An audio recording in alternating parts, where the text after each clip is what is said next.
ಸಿದ್ದರಾಮಯ್ಯವರ ಪತ್ನಿ 14 ಮೂಡ ಸೈಟ್ಗಳನ್ನ ರಿಟರ್ನ್ ಮಾಡಿದ್ದಾರೆ. ನಾನು ಉಸ್ತುವಾರಿ ಸಚಿವ ಮೈಸೂರು ಇದ್ದಾಗಲೇ ಅದು ಅಲಾಟ್ಮೆಂಟ್ ಮಾಡಿರ್ತಕ್ಕಂಥದ್ದು.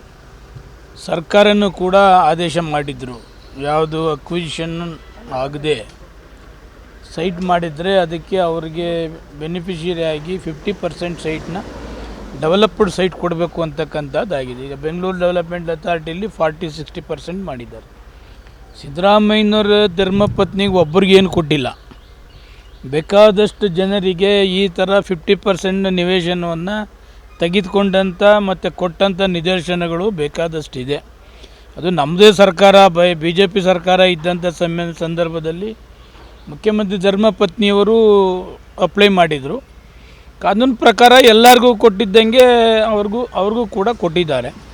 ಬಟ್ ಇತ್ತೀಚೆಗೆ ದ್ವೇಷದ ರಾಜಕಾರಣ ಮಾಡ್ತಾರೆ ಮುಖ್ಯಮಂತ್ರಿಗಳ ಮೇಲೆ.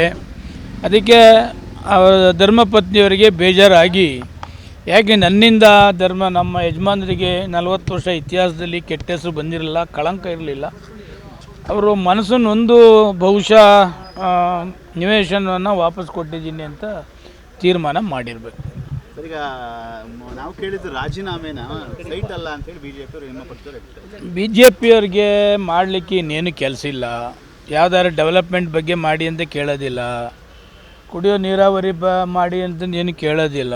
ಸಿದ್ದರಾಮಯ್ಯನವರು ರಾಜೀನಾಮೆ ಯಾಕೆ ಕೊಡಬೇಕು? ಸಿದ್ದರಾಮಯ್ಯನವರು ಅವರೊಬ್ಬರಿಗೆ ಕೊಟ್ಟಿದ್ದಾರೆ ಸೈಟು. ಭಾರತೀಯ ಜನತಾ ಪಕ್ಷದ ಶಾಸಕರುಗಳು ಲೀಡರ್ಗಳು ಯಾರೂ ಸೈಟ್ ತಗೊಂಡಿಲ್ಲ ಮೂಡಾದಲ್ಲಿ. ಯಾಕಂದರೆ ಯಾರೂ ಮೂಡಾದಲ್ಲಿ ತೆಗೆದುಕೊಂಡಿಲ್ಲ, ಸಿದ್ದರಾಮಯ್ಯನವ್ರ ಧರ್ಮಪತ್ನಿ ಒಬ್ಬರೇ ತಗೊಂಡಿದ್ದಾರೆ ಅಂತಂದರೆ ಅದೊಂಥರ ಅಲ್ವಾ? ಕಾನೂನು ಬಾಹಿರವಾಗಿ ಏನು ತಗೊಂಡಿಲ್ಲ, ಕಾನೂನು ವ್ಯಾಪ್ತಿಯೊಳಗಡೆ ತಗೊಂಡಿದ್ದಾರೆ.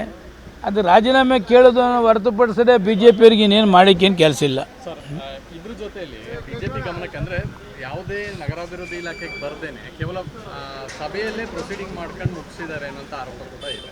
ಯಾವುದು? ಈ ಸೈಟ್ ಹಂಚಿಕೆದು ಕೇವಲ ಆಯುಕ್ತರು ಮತ್ತು ಅಧಿಕಾರಿಗಳ ಹಂತದಲ್ಲೇ ಮುಗಿದಿದೆ. ಏನೇ ಮಾಡಲಿ ಇವರೇ ರಿಜೆಕ್ಟ್ ಮಾಡಬೇಕಾದದ್ದು ಯಾರು? ಆಗಿನ ಸರ್ಕಾರ ಮಾಡಬೇಕಾಗಿತ್ತು. ಆಗೇನು ಕಾಂಗ್ರೆಸ್ ಸರ್ಕಾರ ಇತ್ತಾ? BJP ಸರ್ಕಾರ ಇತ್ತು. ಅವ್ರು ಅಪ್ಲೈ ಮಾಡಿದ್ದಾರೆ, ಸ್ಕ್ರೂಟ್ನಿ ಮಾಡಬೇಕಾಯ್ತು. ಇಟ್ ಈಸ್ ಇಲ್ಲೀಗಲ್, ಅಲ್ಲೇ ಕ್ಯಾನ್ಸಲ್ ಮಾಡಬೇಕಾಯ್ತು. ನಿಮ್ಗೆ 14 ಸೈಟ್ ಕೊಡೋಕ್ಕೆ ಬರೋದಿಲ್ಲ ಅಂತ ಹೇಳ್ಬೇಕಾಗಿತ್ತು. ಅದಕ್ಕೆ ಬೋರ್ಡ್ ಮೀಟಿಂಗ್ ಮಾಡಲಿ, ಅದು ಮೀಟಿಂಗ್ ಮಾಡಲಿ ಅನ್ನೋದು ಈಗ ನೆಪ ಹೇಳ್ತಿದ್ದಾರೆ ವಿನ ಸರ್ಕಾರ ಯಾರ್ದಿತ್ತು? ಬಹುಶಃ ಆಗೇನಾರ ಕಾಂಗ್ರೆಸ್ ಸರ್ಕಾರ ಇದ್ದೀರಿ ಏನು ಹೇಳ್ತಿದ್ರು, ನೀವೇ ಕೊಟ್ಟಿದ್ದೀರಿ ಅಂತ ಹೇಳ್ತಾಯಿದ್ರು.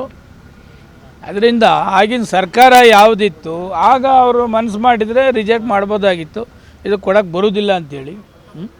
ಸರ್, ಇದ್ರ ಜೊತೆಲಿ ಸರ್ ಯತ್ನಾಳ್ ಅವರು ಮತ್ತು ರಮೇಶ್ ಜಾರಕಿಹೊಳಿ ಅವರ ಬಣ ಆಗಿದೆ. BJPಯಲ್ಲಿ ಕೂಡ ಒಂದಷ್ಟು ಸಂಘರ್ಷಗಳಾಗ್ತಾ ಇದ್ದಾವೆ. ನೋಡಿ, ಒಂದಷ್ಟು ಸಂಘರ್ಷ ಅಲ್ಲ, ಬೇಕಾದಷ್ಟು ಸಂಘರ್ಷಗಳಿದೆ.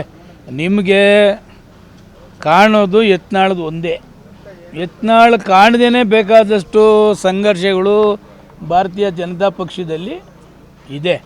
ಅದರಿಂದ ಯತ್ನಾಳು ಇವತ್ತಿಂದಲ್ಲ, ಯಡಿಯೂರಪ್ಪನವರು ಚೀಫ್ ಮಿನಿಸ್ಟರ್ ಆಗಿದ್ದಾಗಲೂ ಕೂಡ ಹೇಳ್ತಾಯಿದ್ರು. ಈವನ್ ಬಸವರಾಯ ಬೊಮ್ಮಾಯಿ ಚೀಫ್ ಮಿನಿಸ್ಟರ್ ಆದಾಗಲೂ ಹೇಳ್ತಾಯಿದ್ರು, ಈಗಲೂ ಹೇಳ್ತಿದ್ದಾರೆ. ಯಾರಾದರೂ ಬೇರೆಯವರು ಸಣ್ಣ ಪುಟ್ಟ ಹೇಳಿದ್ರೆ ಏನು ಮಾಡ್ತೀರಿ ನೀವು? ಆದರೆ ಯತ್ನಾಳ್ ಇವಾಗ ಏನು ಹೇಳ್ತಾ ಇಲ್ವಲ್ಲ, ಇವನ್ ಚೀಫ್ ಮಿನಿಸ್ಟರ್ ಆಗಿದ್ದಾಗಲೂ ಅಸೆಂಬ್ಲಿಲೂ ಕೂಡ ಮುಖ್ಯಮಂತ್ರಿ ಯಡಿಯೂರಪ್ಪನವ್ರ ವಿರುದ್ಧನೂ ಮಾತನಾಡ್ತಾಯಿದ್ರು. Okay, thank you.